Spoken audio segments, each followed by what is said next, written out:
अगली खबर देखिए कि सीज फायर को लेकर ईरान के विदेश मंत्री का बयान, हमारी फोर्स आखिरी मिनट तक इजराइल को सजा देगी, सभी ईरानियों के साथ जांबाज सशस्त्र बलों का आभार, ईरान खून की आखिरी बूंद तक लड़ेगा, हमारे सैनिक देश की रक्षा के लिए तैयार, दुश्मन के हमले का आखिरी क्षण तक जवाब दिया जाएगा। खामेनेई ने तो यह भी कह दिया कि हमने जंग जीत ली, हम शिकस्त खाने वाली कौम ही नहीं। बस कहानी खत्म। यही चीज तो पाकिस्तानी कहते हैं। आप पाकिस्तानियों को जितना भी मारिए, वो कहते हैं हम जज्बे वाली कौम है, हम हार ही नहीं सकते। अब इसके देखिए, ये तो ऐसा लॉजिक आपने दे दिया बेसर पैर का, कोई कुछ कह ही नहीं सकता। इनको देखिए कितना, इनके न्यूक्लियर तबाह कर दिए, इनके जितने भी लॉन्चर थे वो तबाह कर दिए, इनकी बैलिस्टिक मिसाइल्स के जो मैन्युफैक्चरिंग यूनिट्स थी वो तबाह कर दी, इनके पूरे फर्स्ट लाइन जो थे खमेनेई के नीचे उनको मार दिया, इनके सारे हेडक्वार्टर तबाह कर दिए, लेकिन जंग ये जीत गए। जंग ये जीत गए। और साइंटिस्ट भी मार दिए, साइंटिस्ट तो पहले ही निपटा दिए थे, कुछ और मार दिए, सब कुछ खत्म कर दिया, लेकिन जंग ये जीत गए। ये पाकिस्तान वाला मामला है सर, ये दूसरा पाकिस्तान वाला मामला है। एयर मार्शल श्रीवास्तव, इसमें एक और चीज, इसमें बिल्कुल उसी तरीके से जैसे यहाँ राफेल को लेकर दावे किए जा रहे थे ना, वो कह रहे हैं हमने B2 मार दिया, और कुछ पता नहीं निकाल के भी लाए कहीं से जिसमें मिसाइलें जाके पीछा कर रही हैं और B2 को उड़ा रही हैं। ये इन्होंने कहा, ये पूरा एकदम वही केस है।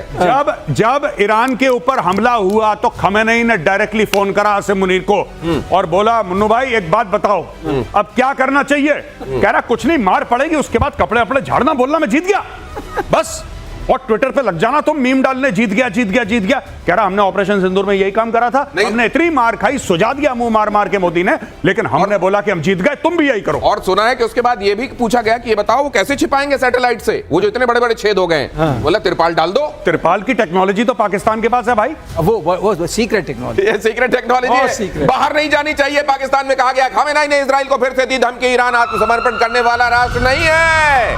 खामेनेई ने कहा हम किसी के आगे नहीं झुकेंगे, हम ऐसी कौम नहीं जो किसी के आगे झुक जाए। खामेनेई की तरफ से जो ट्वीट है देख लीजिए, those who know the Iranian people and their history know that the Iranian nation isn't nation that surrenders। ये लीजिए, ये चूरन बेच रहा है। मैंने इस ताऊ को पहले भी बोला था ट्वीट करके कि तुम ट्वीट मत करो, और मैंने बोला था यहूदी देख रहा है तुम्हें, इजरायली देख रहा है, तुम्हारा लोकेशन पता लग जाएगा मोबाइल पे, उसी के ऊपर मारेगा मिसाइल, मोबाइल के ऊपर आके लगेगी।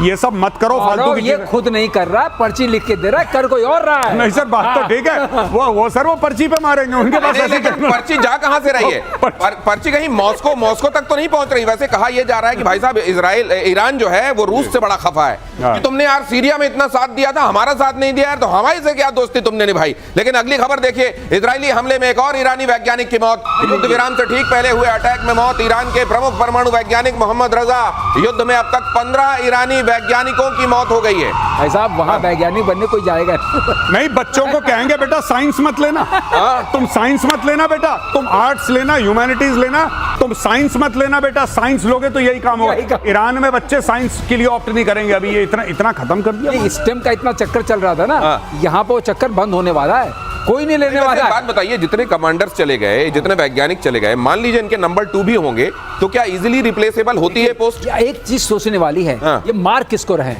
IRGC जो इन्होंने लेयर बनाई थी, जो SS टाइप थी, वो पूरे कमांडर वाले, उनके कमांडर्स को मार रहे हैं। जो रेगुलर फोर्स वाले तो बेचारे जिंदा हैं, और मार रहे हैं इनके सीक्रेट साइंटिस्ट को, और जो सीक्रेट पुलिस है। सर एक और खबर आई है कि अब तो मोसाद फोन कर रहा है इनको, जो बच गए उनको फोन कर रहा है कि सुन, अब तुरंत निकल, वीडियो बना, दिखा कि तू निकल गया है, और पहले खामेनेई को उल्टा पुल्टा बोल, नहीं तो अगले 24 घंटे में तेरा काम भी हो जाएगा। हाँ, वो मैंने भी वीडियो रिकॉर्डिंग सुनी, वो उसका ऑडियो रिकॉर्डिंग है, वो मोसाद का एजेंट फोन कर रहा है इनके, आई थिंक किसी मंत्री को या जनरल को, किसी को फोन कर रहा है और कह रहा है कि भैया 24 घंटे के अंदर ईरान से निकलो, हमें पता है तुम कहां रहते हो, हम तुम्हें निपटा देंगे, और ये तुम्हें 3 काम करने, निकलने से पहले निकलो, हमें प्रूफ दो, सबूत दो कि तुम निकल गए हो, तब तुम बच पाओगे, निकलो यहां से। अच्छा, वो भी बड़ी सीरियसली बात कर रहा है। अच्छा भैया कैसे निकलना है, ये पूछ रहा है उससे कि कैसे निकलना है, ये भी बता दो।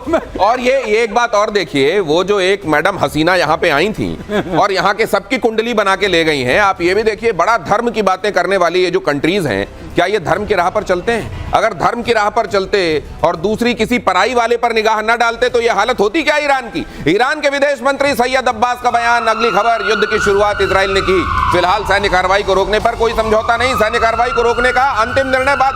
गजब के सुर निकल रहे हैं आज। एक, सीज फायर हमने किया ही नहीं है, दूसरा, हम सीज फायर क्यों, उन्होंने मारा तो वो सीज फायर, वो मारना बंद करेंगे तो सीज फायर हो जाएगा। 7 अक्टूबर किसने किया? हाँ 7 अक्टूबर किसने किया? वो तो हमास ने किया, हमारा तो कोई लेना देना नहीं है। हाँ। हिजबुल्लाह ने क्यों रॉकेट मारे? वो हमारा कोई लेना देना नहीं। ड्रोन हुती ने क्यों फेंका? और हमारा कोई लेना देना नहीं। इसीलिए दुनिया ये डर रही थी कि एक दिन ये परमाणु मार के भी यही कहेंगे कि ये तो हुती ने मारा होगा, हिजबुल्लाह ने मारा होगा, हमारा तो कोई लेना देना। इसी बात से डर रही थी दुनिया। मैं कह रहा हूं ट्रंप को नोबेल प्राइज देकर टंटा काटो और अपना लड़ाई शुरू करो दोबारा। ऐसे लड़ाई खत्म नहीं करते, जब तक काम खत्म नहीं होता कोई सीजफायर नहीं है। ट्रंप को दे दो, एक सब लोग बुलाओ, खरीद के ले आओ, चौड़ी बाजार से खरीद के ले आओ एक बढ़िया सा नोबेल प्राइज। ट्रंप को पकड़ाओ, कहना भाई साहब ये आपका नोबेल प्राइज है, अब आप बैठो चुपचाप। क्योंकि देखिए 400 किलो एनरिच्ड यूरेनियम गायब है। On a serious note 400 kilo, उससे कितने सारे परमाणु बम बन सकते हैं, वो कहां है किसी को पता नहीं। दुनिया के कौन से कोने में जाके छुपा दिया किसी को नहीं पता। और तीसरी चीज, अगर किसी को लगता है कि खमेनेई और उसकी पूरी टीम को जब तक तख्ता पलट नहीं होगा, जब तक इनको निपटाएंगे नहीं, तब तक अगर ईरान में कोई चीज नॉर्मल हो सकती है और इजराइल खतरे से बाहर है। बहुत बड़ी गलतफहमी है ये बहुत बड़ी गलतफहमी। खमेनेई जब तक है तो ये असल में जो जड़ है, तो अभी ऊपर आपने पेड़ हो सकता है उसकी ट्यूनिंग कर दी गई हो, ट्रिमिंग कर दी गई हो, तो फिर उगेगा। युद्ध विराम पर अमेरिका के राष्ट्रपति का बयान, युद्ध विराम अब प्रभावी हो गया है। लीजिए, ये प्लीज युद्ध विराम का उल्लंघन ना करें। ये प्रकारांतर से ये वही बात को अलग अलग तरीके से ये बोलते हैं कि हमने युद्ध विराम लागू कर दिया है, फिर ट्रूस ले आएंगे, फिर सीज फायर ले आएंगे, इस तरह के शब्दावली। और साथ में वो जो पार्टीज हैं जिनको लेके दावा कर रहे हैं, उनको धीरे से बोलेंगे सुनो अब कोई किसी पे हमला नहीं करेगा। और इतने में खबर आएगी कि हमले हो गए। दिनेश प्लीज पर नोट करिए, प्लीज प्लीज प्लीज। हाँ। पहली बार ट्रंप ने प्लीज कहा था। हाँ। और उससे पहले क्या था? Complete surrender. पहले ऑर्डर था। हाँ। प्लीज पे आ गया, प्लीज पे आ गए। थोड़ी देर में और हाथ जुड़े हुए आएंगे इस टाइप से, और प्लीज मेरे नोबेल का ख्याल रखो यार, ऐसे मत करो। अगली खबर देखिए, कतर ने फिर खोला अपना स्पेस। ईरान और इजराइल में युद्ध विराम के बाद खोला है स्पेस। ईरान ने कतर की राजधानी दोहा में स्थित अमेरिकी एयरबेस पर मिसाइल से हमला किया था, जिसके बाद कतर ने अपना स्पेस बंद कर दिया था। कतर में अमेरिकी सैन्य बेस अब भी हाई अलर्ट पर। कतर कह रहा है, बहुत तेहरान के साथ उसने नाराजगी जताई है, नाराजगी का लेटर दे दिया है, लेकिन तेहरान कह रहा है नहीं हमने तुम्हारा ही नहीं है। घर की बात है, देखिए साफ सीधी बात है। लेकिन जो ईरान ने मारा, आप ईरान के अंदर खौफ देखिए दोस्तों। ईरान का खौफ ऐसा है कि ईरान ने जब मिसाइल मारी अमेरिकन के ऊपर, तो पहले एडवांस में नोटिस दिया कि भाईजान इतने बजे इतनी मिसाइल हम मारेंगे, तुम बच जाओ। अच्छा, ईरान ऐसा क्यों कर रहा है? ईरान को अपनी जनता को शांत करना है, और पूरा जो OIC के 57 मुस्लिम कंट्रीज हैं उनको यह बताना है कि यार देखो, अमेरिकन के ऊपर सिर्फ मैं हूं जो अटैक कर सकता है, किसी की और औकात नहीं है। और वहां पे चुपचाप, अरे इनमें हिम्मत होती ना दिनेश भाई, अगर इन लोगों में, ईरानियंस में हिम्मत होती, तो जो पर्शियन गल्फ में इनके एयरक्राफ्ट कैरियर हैं, इनके डिस्ट्रॉयर हैं अमेरिकन नेवी के, उसमें मिसाइल मारते, अरे कुछ तो करते। ये नहीं कर, ये पहले एडवांस में बताते हैं, ये डर गए ईरानी। गौरव एक बात और है, आपने कहां मारा? आपने कतर में मारा, 1000 दूर है, 1000 किलोमीटर दूर। क्यों नहीं मारा बहरीन में? 5th फ्लीट तो खड़ी है ना, मारो, हिम्मत है तो। क्योंकि वो 10-12 मिनट दूर है। अच्छा, इससे बताएंगे, खबर देंगे, उनको खबर नहीं भी दें, खबर लग जाएगी। नहीं, आप बिल्कुल सही कह रहे हैं। हाँ, उतनी दूर मारने की क्या जरूरत थी? और अब वहां जहाज कोई है नहीं। ट्रंप ने थैंक यू बोला, let us know, thank you for letting us know in advance. बहुत बहुत धन्यवाद आपका ईरान, आपने हमें पहले बता दिया। गौरव, जहाज तो निकल गए थे, हम लोग पहले जब शो कर रहे थे, पता नहीं कब निकल के थे, मैंने उसी वक्त आपसे बोला था जहाज निकलेंगे, इसका मतलब मामला खतरनाक है, बम गिरने वाला है। तो जहाज तो निकल गए ना, जहाज न कुछ, आप अब वहां कुछ है नहीं, लेकिन फोड़ फाड़ के उधर पे संदेश दे दिया गया कि देखो अमेरिका की कॉलर भी हम पकड़ के आ गए। लेकिन पूछा गया तुमने किया है क्या? नहीं, हमने नहीं किया है। ये खेल जो चल रहा है। अगली खबर देखिए, कतर में अमेरिकी सैन्य बेस पर अटैक से जुड़ी ये खबर। अमेरिकी आधिकारिक सूत्रों से ये खबर आई है, ईरानी हमले में कोई हताहत नहीं है। पहले ही फोन कर दिया होगा, भाई साहब हटा लो, देखो हमारे यहाँ दबाव बहुत है, आपके यहाँ एक आध बम फोड़ने पड़ेंगे, आप अपना सामान हटा लो, हमारी इज्जत रह जाएगी, आपका भी शौक हो जाएगा। ट्रंप ने ट्वीट करा है, थैंक यू बोला ईरान को कि धन्यवाद हमें पहले बताने के लिए। बस ये आया है, ये ट्वीट आया, उसने ट्वीट करा है, ट्रंप ने ट्रूथ सोशल पे डाला है, फिर उसको फॉरवर्ड करा है एक्स पे यानी कि ट्विटर पे। और एक और चीज, फिर ट्रंप ने इनकी बेइज्जती भी करी है। पहले इनको थैंक यू बोला ट्रंप ने, फिर ट्रंप ने 1 घंटे बाद एक और ट्वीट करा कि जो तुम्हारा हमला था बड़ा हल्का टाइप का था, कुछ अच्छा नहीं लगा, बड़ा ऐसा बड़ा कमजोर टाइप का मरा हुआ सा तुमने हमला करा हमारे ऊपर, आगे से मत करना। मैं वहां थार्ड लेके बैठा हूँ, पैट्रियट लेके बैठा हूँ, हमला ऐसा करोगी? कह रहे तुमने 12-14 मिसाइल मारी, 13 को तो हमने गिरा दिया, और एक तो गलत डायरेक्शन में जा रही थी, उसको हमने नहीं, 14 का बड़ा महत्व है।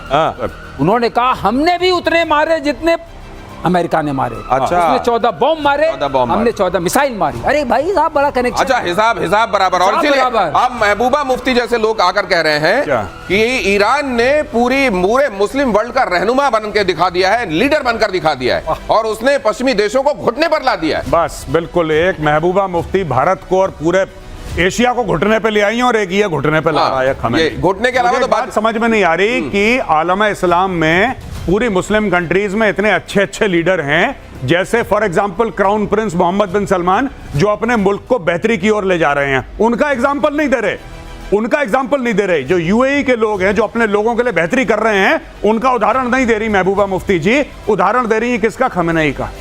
ये आदमी जो कि हिजबुल्लाह और हमास पाल के बैठा हुआ है, उसका उदाहरण दे रही है। ये तो हाल है इनके। ये है, देखिए, यही कहते हैं ना, घुटने की बातें हो रही हैं। कम से कम अकल वहां रखकर बात नहीं करनी चाहिए। और ईरानी खतरे को देखते हुए पेंटागन चौकन्ना हो गया है। ईरान के हमले को पूरी तरह नाकाम कर दिया गया है। एटमी साइट्स पर हमले के बाद से ही चौकन्ना है। संभावित हमले के लिए मिसाइल लॉन्चर तैनात है। कहते हैं जब पेंटागन आसपास पिज्जा के ऑर्डर बढ़ जाएं जी, तो बड़ा काम हो रहा होता है वहां जी।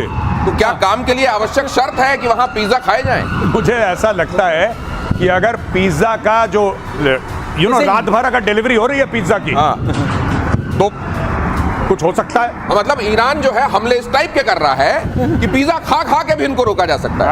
मैं तो खुद सोच रहा हूं कि साउथ ब्लॉक के आगे छोले भटूरे की दुकान लगा दूं। ठीक है, कहीं दोबारा ऑपरेशन सिंदूर चालू हुआ, पता लगा मेरे ऑर्डर निकल रहे हैं। ये भी हो सकता है। दक्षिण इजराइल के बीरशेबा जिसको बोलते हैं, ईरानी हमला, कई इमारतें ध्वस्त, 4 की मौत, कई जख्मी। सीज फायर के बाद ईरान का यह हवाई हमला हुआ। ईरान बोला आखिरी हमला हमने किया है। 10 से 15 बैलिस्टिक मिसाइलें दागी गईं।